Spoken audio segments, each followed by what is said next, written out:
দেখুন, এই ভদ্রলোক এইভাবে আমায় তাড়া দেয়। ব্যান্ডেল জংশনে ঢুকনেওয়ালা হ্যাঁ ট্রেন। 4 জনের পাতে নাকি আমি এই কি হয়েছে? আমি ভালো একটু মাখো খাবো, বেশ ভালো। আজকে সকাল থেকে আমি বিভৎস মুডে রয়েছি। লোকের টেস্টোস্টেরন হাই হয়, আমার মনে হয় প্রোজেস্টেরন হাই হয়ে গিয়েছে। কালকে সৌম্য আমাকে বলেছে বাবাকে যে তরকারিটা দিয়েছিল অসাধারণ খেতে হয়েছে, আজকে মেনুতে সেটাই বানাবে। আমি টিফিন আর এটা একসাথে করতে গিয়ে এখন একসাথে এক গাদা চাপিয়ে দিয়েছি, তারা দেখায়। সব কেটে নিয়ে চপা টপ বসিয়ে দিয়েছি। উইদাউট পালং শাকের গোড়া এই তরকারিটা তো হবে না, একটু ঝালটা চড়া হতে হয়। সব দিয়ে বসিয়ে দিয়েছি, এইটা হলে নাকি মুসলিমসের টিফিনে নিয়ে যাবেন, ভাবা যায়। একটা খুব ভালো মানে অডিও শুনছি, বলুন তো, আদর্শ হিন্দু হোটেল। সেই ছোট্টবেলায় দেখেছিলাম মনোজ চক্রবর্তী, তার সাথে হচ্ছে সাবিত্রী, খুব ঝাপসা মনে আছে। রঙিন, কিন্তু রঙটা কেমন ঘোলাটে ঘোলাটে এরম একটা ফিল্ম। তো বইটা পড়া ছিল, আজকে মীরের গলায় সেটা শুনছি নতুন করে, ভালো লাগছে। আর আজকে তো সকাল থেকেই দেখেছেন প্রচণ্ড এনার্জি কোত্থেকে এলো ভগবান জানে। আসলে এই বেশ কদিন হলো আমি 12টার আগেই ঘুমিয়ে পড়ছি, এটার একটা পাওয়ার হতে পারে, হলেও হতে পারে। তো যাই হোক, এখন সূর্যকে আনতে যাবো। চলো, ঠিক আছে, বুঝলেন।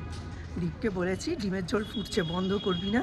4 জনের ডিমের ঝোল যতটা হওয়ার কথা, ঠিক সেই স্টেজে এসে বন্ধ করে গ্যাস ওপর দিয়ে ঢাকা দিয়ে তারপরে আসবে, দেখি কি করে। আর আমি এখন এই পডকাস্ট বলছি, এই ওয়েব সিরিজের এই অডিও গল্পটা, অডিও স্টোরিটা শুনতে শুনতে যাব।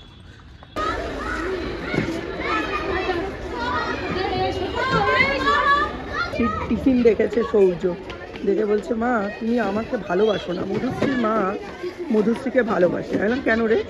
বলছে মধুশ্রীর মা মধুশ্রীকে রুটি আলু ভাজা দেয়, মা তুমি আমাকে দাও না। এই হচ্ছে সেই মধুশ্রী যে ওকে আগে মারতো, আর এখন ও মধু হয়ে গেছে, ও মধু।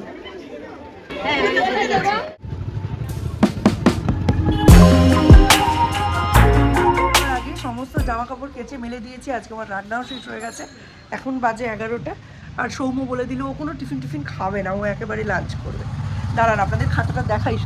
সৌর্যের স্কুল থেকে দেওয়া খাতা, এবং ওদের একটা চেক সিল পড়ে, ঠিক আছে। হাফ ইয়ারলিটা হয়ে যাওয়ার পরেও এরম একটা চেক সিল পড়ে, এবং অ্যানুয়াল হয়ে যাওয়ার পরেও একটা চেক সিল পড়ে। এর অর্থ হচ্ছে যে খাতার নাম্বারটা, খাতা পারপাস অ্যালটেড যে নাম্বারটা সেটা উঠে গেছে, এটা হচ্ছে অ্যানুয়ালের চেক সিল। এখন আমি বেরোচ্ছি, আমাদের পাড়ার কাকুর দোকানে যাচ্ছি, যে পলা বাঁধানোটা করতে দিয়েছিলাম সেটা কত দূর হয়েছে জানতে যাচ্ছি। চলুন, ওনারা ছিলেন না, আজকে একবার ঢু মেরে আসি। তারা তো কিছু নেই, জাস্ট হয়ে গেলে উনি আমায় দিয়ে দেবেন, আর যদি না হয় কদিন পরে আসতে বলবে, এটাই জাস্ট একটু করিয়ে নেওয়ার জন্য বেরোচ্ছি। হেডফোন লাগিয়ে সেন্টুকে শুনতে শুনতে গেছি বিভূতিভূষণ বন্দ্যোপাধ্যায়ের আদর্শ হিন্দু হোটেল। কী যে ভালো লাগছে শুনতে, যে বেচুবাবুর হোটেল থেকে ওকে নিয়ে যাওয়ার চেষ্টা করা হচ্ছে অন্য হোটেলে, 7 টাকা মাইনের জায়গায় 10 টাকা মাইনে দেওয়া হবে সেই জন্য। তো সেটাই, হ্যাঁ, তাতেও সে যাচ্ছে না, তার আদর্শবোধ থেকে সরছে না। এই আদর্শবোধ এখন আর কোথায়, এগুলো আর নেই। তা আবার বলছে যে নতুন একটা হোটেল কিনতে 200 টাকা লাগবে, আর এখন 2 কোটি টাকা না হলে একটা নতুন হোটেল হয় না। এইসব ব্যাপারগুলো আছে, খুব ভালো লাগছিল শুনতে। এগুলো কত করে? না 28। এগুলো কত করে? এগুলো কত করে? 35 টাকা।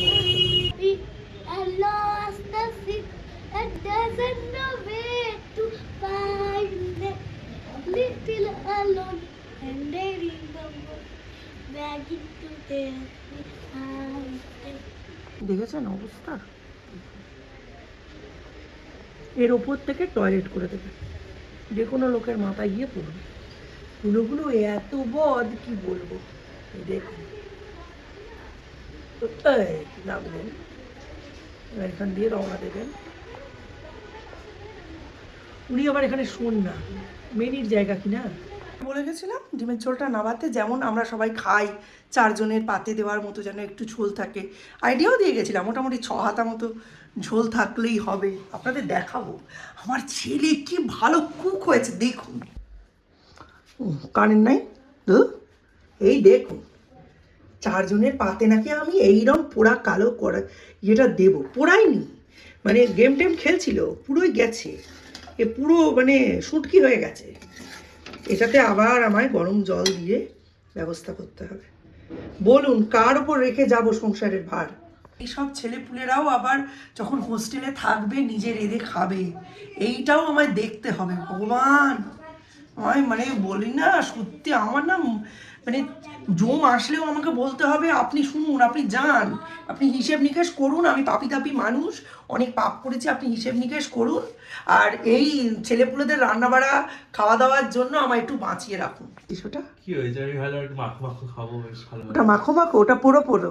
তা একটু মানে অনেক ঝোল ছিল, ওটা পরে বন্ধ করার পরেও গরম ছিল, ওই জন্য শুকিয়ে গেছে হয়তো। কত জল ছিল যে বন্ধ করার পরে এরকম হয়ে গেল? গরম থাকে না, এই ভালো তো একটু মাখা মাখা থাক। কারি কারি খাও। এটা কারি কারি হয়নি, এটাতে ঝোল নিয়ে কারাকারি পড়ে যাবে, এত খারাপ হয়েছে। এটা একদম ওই তোকে আমি বলে গেলাম কি পরোটা দিয়ে খাওয়ার জন্য এটা। হাত থাক, রেখে দে। এসেছে, সমস্ত বাসন টাসন বের করে দিলাম, এখন একটু রোদে সকলের সঙ্গে আড্ডা মারবো। সব বেরিয়েছে, কদিন রাধিকা কি ছিল না, আড্ডা তেমন হয়।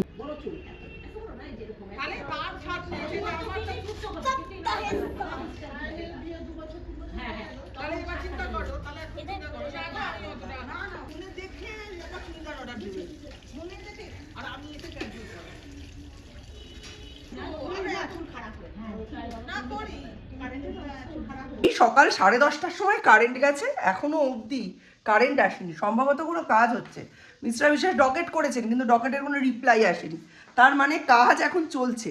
সরস্বতী দিয়ে এসে পুরো কাজকর্ম সব করে দিয়ে গেছে, কিন্তু আমার এখনও চলছে আদর্শ হিন্দু হোটেল। 4.5 ঘন্টার কাছাকাছি সময়ের একটা অডিও স্টোরি, শেষ করতে তো সময় লাগবেই। সূর্যের ওপর নজর রাখতে রাখতে টুকটুক টুকটুক করে শোনাটা চলছে।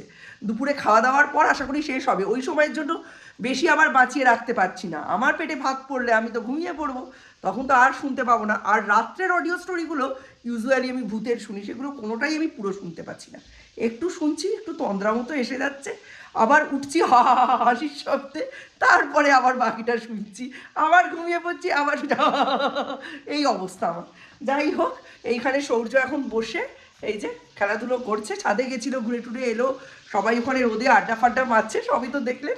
অ্যাজ ইউজুয়াল দিনটা খুব শান্তি মতো চলছে। বিকেলে আজকে পড়াশোনাটা বেশি হবে, আজকে সকালটা আদর্শ হিন্দু হোটেলই শেষ করে দিল আমার, আজকে আর বসানো হয়নি। তবে পিসেমশাই বলছিল রানাঘাটে গেলে এখনও নাকি রানাঘাটের পাইস হোটেলগুলোর মধ্যে আদর্শ হিন্দু হোটেলের খাবার দাবার সব থেকেই ভালো। এখন ওটা একটা ওই হোটেলের স্টোরি ভেবে করা, না ওই হোটেলের একটা প্র্যাকটিক্যাল সত্যিকারের গল্প, এটা আমি বলতে পারি। বেসনের মধ্যে ফালি ফালি করে বেগুন কেটে নিয়েছি, আর এখানে বসিয়ে দিয়েছি সর্ষের তেল গরম হতে। গরম গরম বেগুনি ভাজবো আর লাঞ্চ করাবো সবাই। এই যে এখানে মুসুর ডাল করা হয়েছে, পেঁয়াজ ফোড়নে দিয়ে ধনে পাতা যথেষ্ট চার করেছি, যেহেতু আমি সৌম্য সবজি এরাই খাবো। এটা আমাদের ডিমের তরকারি, এটা মিস্টার বিশ্বাসের ধনে পাতা ছাড়া। আর মিস্টার বিশ্বাস যে তরকারিটা নিয়ে গেছেন সেটা হচ্ছে লাবড়া, এই যে পাঁচমিশালি, শীষ পালং দিয়ে পাঁচমিশালি লাবড়া। এই হচ্ছে আজকে আমাদের দুপুরের খাবার। ভেবেছিলাম দুপুরে ডিমের অমলেট করে নেবো, এখন আর ইচ্ছে করছে না, বেগুনি তো ভাজছি, তো ডিমের ঝোল দিয়েই খেয়ে নেবো। রাত্রে মাছ টাছ কিছু একটা।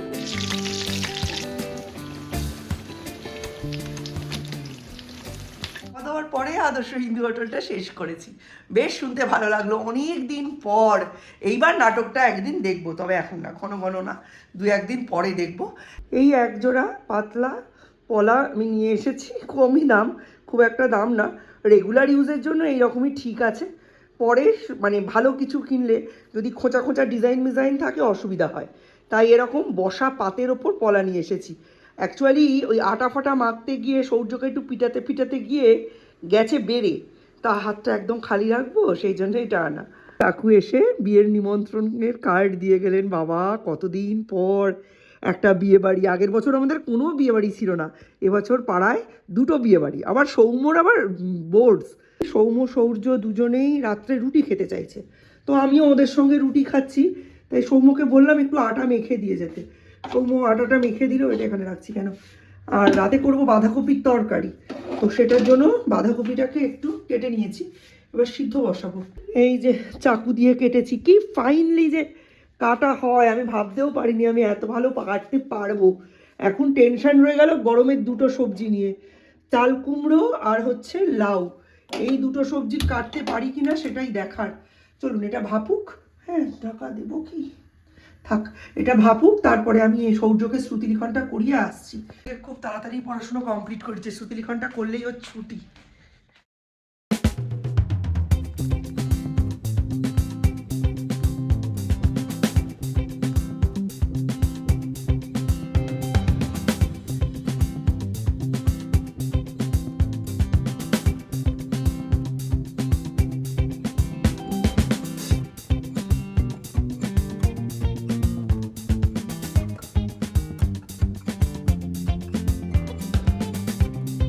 পড়ানো, রাতের রান্না বান্না, মিস্টার বিশেষের সাথে আড্ডা, চা, মুড়ি, বাকি গল্প তো আপনাদের জানা।